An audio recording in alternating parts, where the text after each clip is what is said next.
The America's Hometown Thanksgiving Parade, like many other parades, will lead off with the public servants like the firefighters and police. And you know why they have to do this, June, is because there's 250,000 people down in the Plymouth downtown area.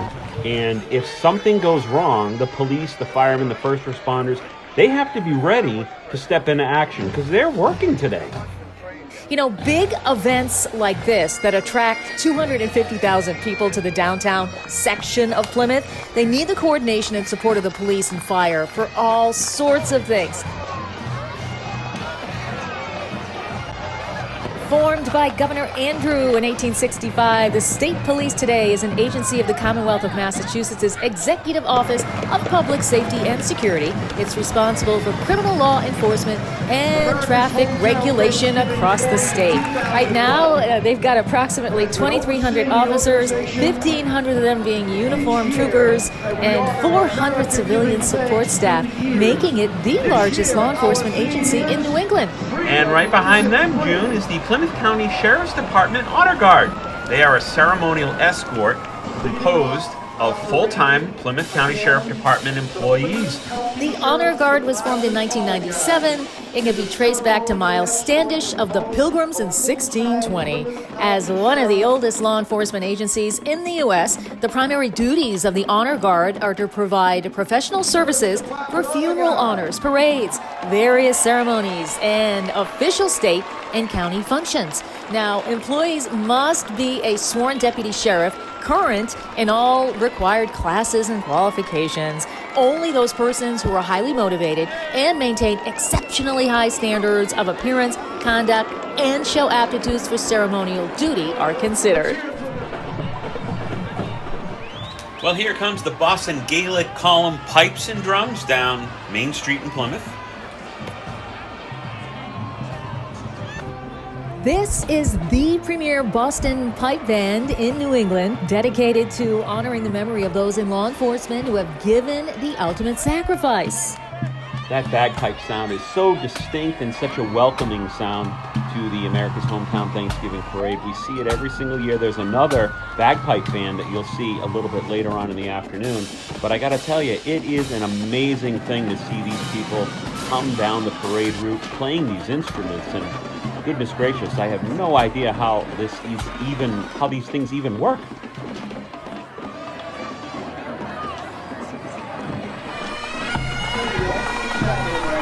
Ladies and gentlemen, the Boston Gaelic Column Pipes and Drums.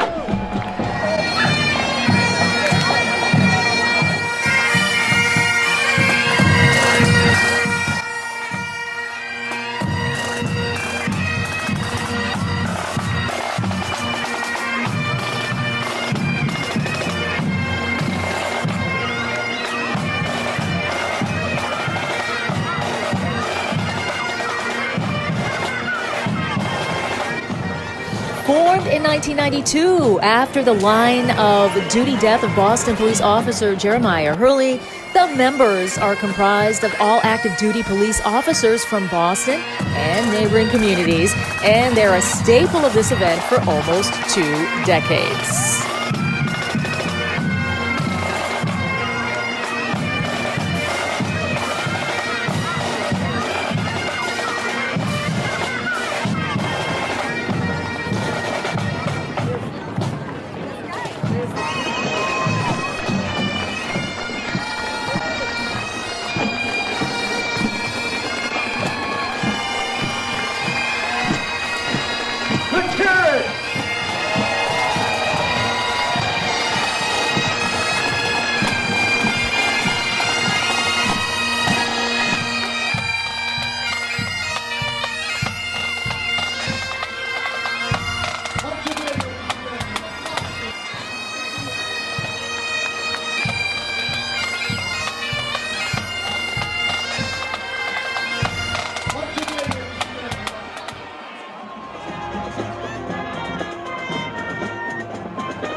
Plymouth High School Marching Band is made up of students in grades 8 through 12 in Plymouth schools.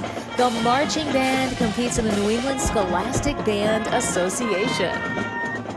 They compete in the New England Scholastic Band Association, and Plymouth was the Division IV NESBA champions in 2015. In April of 2015, the band marched in the Norfolk Parade of Nations at the Virginia International Music Festival. In addition, the band performs in local parades and other community events. It is interesting how we're doing this, where we are combining many years of the different floats and the marching bands and anything that comes down the parade route. You might be seeing something from 2015 and the next shot 2018, and that is really neat. So I think it would be cool when some of the parade participants from the Plymouth North and South High Schools see themselves, you know, they may have gone on and gotten married and have had children in the short 5 or 6 year span of time that that we're seeing there. People grow up real fast, so this is kind of cool. You also get a great view of Water Street and the amount of people that are situated down there. Thousands and thousands of people, and it's it doesn't feel like it's overcrowded. It feels like it's just right.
The next banner is America Gives Thanks Throughout the Year.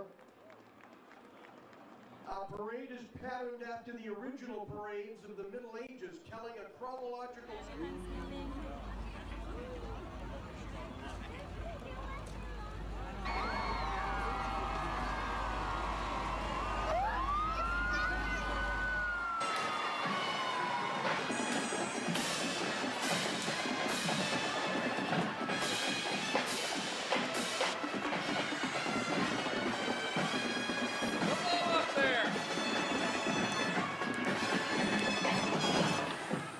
Well, here comes a familiar attraction to the people that visit Plymouth. So tourists have been missing out on that big attraction for the last few years. And, you know, lots of disappointed history buffs actually coming to the State Pier and seeing absolutely nothing. Well, there is a reason for that, June, and the Mayflower went away for a little plastic surgery, a little facelift, and it was all in preparation for the big 400th anniversary. And, you know, we felt like this might be a good time to give you a little background on the boat and what it was doing and why we're celebrating.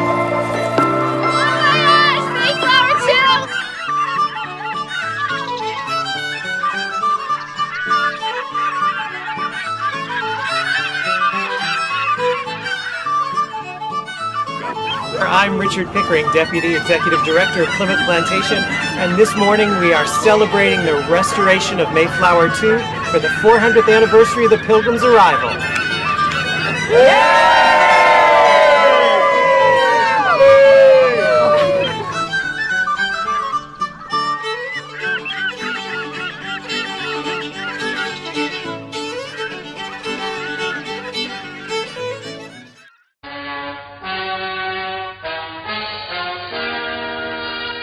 Pouring rain can't spoil the great day at a Brixham shipyard when Mayflower II is to be launched.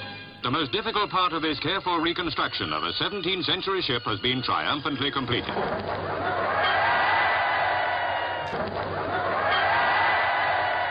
The Mayflower project was started in 1953, and Warwick Charlton, who was a journalist by profession, and he had this idea that British peoples needed to thank the Americans for their assistance during the war, without which we would never have won the war. And he pondered the question of how do you give a country that at that time appeared to have everything, something of value?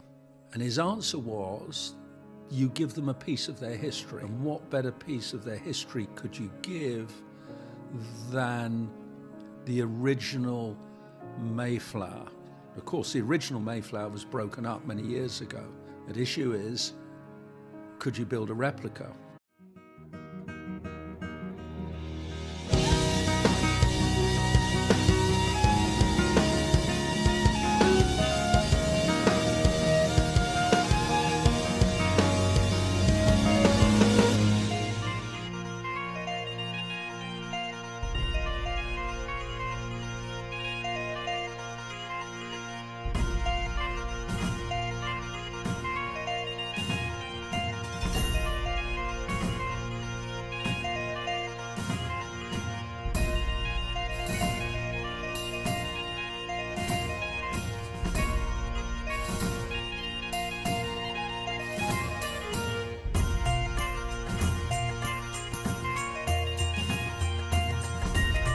Certainly in Brixham at the Upham shipyard, they used the finest materials available at that time.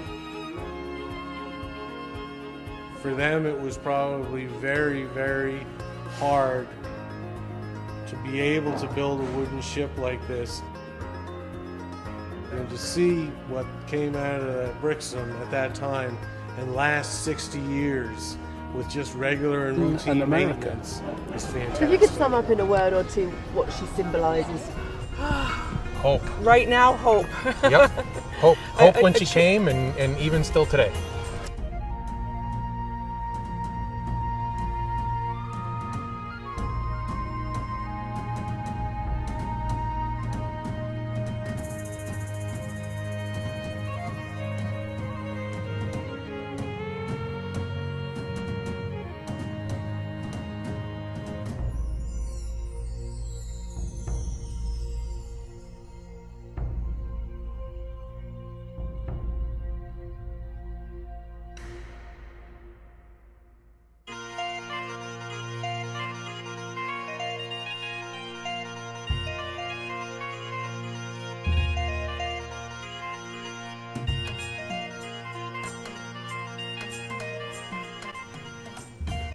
So coming up, Water Street is the Mayflower 2-2.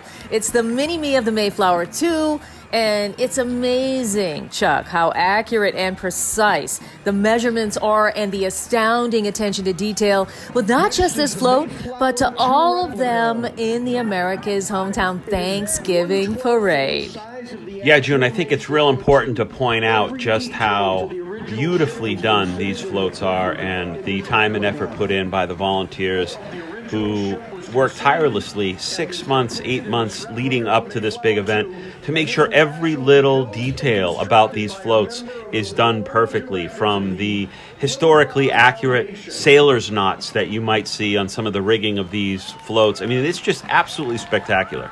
You know, most of the passengers were deathly ill from the conditions, and to make matters worse, they really hadn't a clue what they were going to encounter once they reached the other side of the Atlantic. I feel so bad. I had the chance to chat with Peter Padfield, who was a sailor back in 1952, who came from Plymouth, England, to deliver the Mayflower to the United States as a gift for all that we had done for England in World War II and other situations. And, Peter is now one of 3 remaining passengers or sailors from that trip. And we talk a lot about the conditions on board and what they had to go through and how tight the quarters were. The hull of the ship was only 5 feet in height total. So they had 100 passengers down there. And they were there the entire time. And the conditions, June, you're right to feel sorry for them because they were not at all comfortable in the least. You know, to the Pilgrim, every man was a soldier. The new Plymouth Guard is actually a local group of historical reenactors portraying the militia of Plymouth Colony back in the 1620s. We started with a core group of 10 people who we just advertised around town and put a notice in the old colony and found people who actually wanted to do the same thing we did, which was great.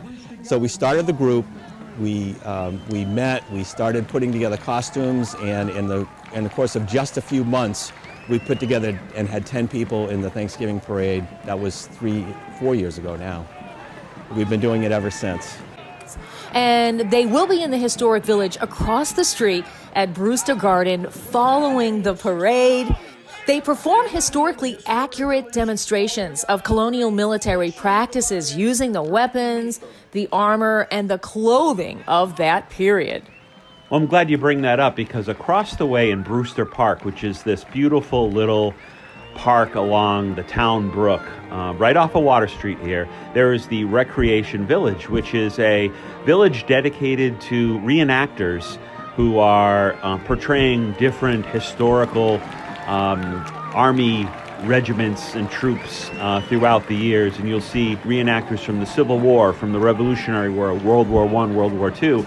You'll also be able to, if you're a visitor to the area, come by, talk to these reenactors, and they'll give you tips on how to do blacksmith type work, or maybe clean their weapons, or how they train for certain things. It's really an incredible addition to this that hopefully we'll be able to show you a little bit later on. Here is another turkey, folks, a double helping this parade.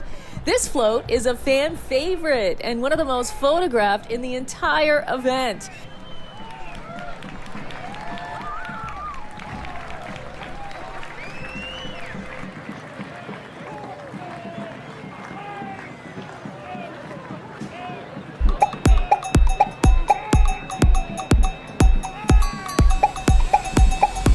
Everybody wants to know what love feels like.